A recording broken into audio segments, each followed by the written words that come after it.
আন্তর্জাতিক ক্রিকেটে অভিষেক বললেই চোখের সামনে ভেসে ওঠে তরুণ প্রতিভাবান কোনো ক্রিকেটারের মুখ। কিন্তু যদি বয়স হয় ৬০ পেরিয়ে, সেটাই করে দেখালেন ফকল্যান্ড আইসল্যান্ডের ক্রিকেটার অ্যান্ড্রু ব্রাউনলি। কিন্তু কে এই ব্রাউনলি এবং কিভাবে এই অসাধ্যকে সাধন করলেন তিনি, তা নিয়েই থাকছে আজকের প্রতিবেদন, এবং আপনাদের সঙ্গে আছি আমি মামুনুর রহমান।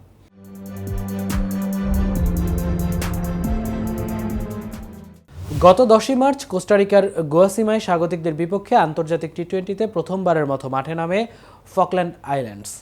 ১০৬তম দল হিসেবে আন্তর্জাতিক ম্যাচ খেলা ফকল্যান্ড সিরিজের প্রথম ম্যাচটি খেলেছেন বুড়ো এক দল নিয়েই।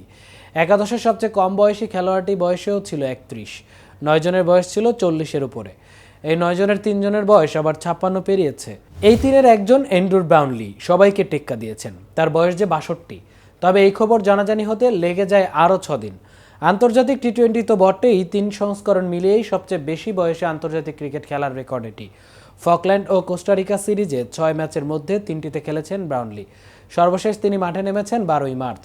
সেদিন তার বয়স ছিল ৬২ বছর ১৪৭ দিন। ফলে তিনি এখন সবচেয়ে বেশি বয়সে আন্তর্জাতিক ক্রিকেট খেলা ক্রিকেটার। এতদিন এই রেকর্ড ছিল তুরস্কের ওসমান গোকেরের দখলে। ২০১৯ সালে ৫৯ বছর ১১৮ দিন বয়সে রোমানিয়ার বিপক্ষে আন্তর্জাতিক টি-20 খেলেছিলেন তিনি। সবচেয়ে বেশি বয়সে আন্তর্জাতিক ক্রিকেট খেলার রেকর্ডধারীদের মধ্যে এবার সবার উপরে উঠে এসেছেন ব্রাউনলি।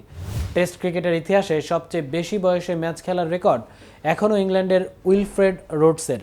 ১৯৩০ সালে ক্যারিয়ারের শেষ টেস্ট খেলতে নামার সময় তার বয়স ছিল ৫২ বছর ১৫৬ দিন।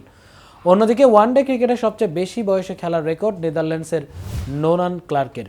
১৯৯৬ বিশ্বকাপে দক্ষিণ আফ্রিকার বিপক্ষে মাঠে নামার সময় তার বয়স ছিল ৪৭ বছর ২৫৭ দিন। বয়স যে শুধুই একটি সংখ্যা, সেটাই যেন প্রমাণ করলেন অ্যান্ড্রু ব্রাউনলি। এদিকে ওয়ানডে ইতিহাসে বিরল রেকর্ড গড়েছেন ওমানের স্পিনাররা। প্রথমবারের মতো কোনো দলের স্পিনাররা ম্যাচের ১০ উইকেটই নিয়েছেন। এমন বিরল কীর্তিটি আজ নামিবিয়ার বিপক্ষে গড়েছেন ওমানের স্পিনাররা।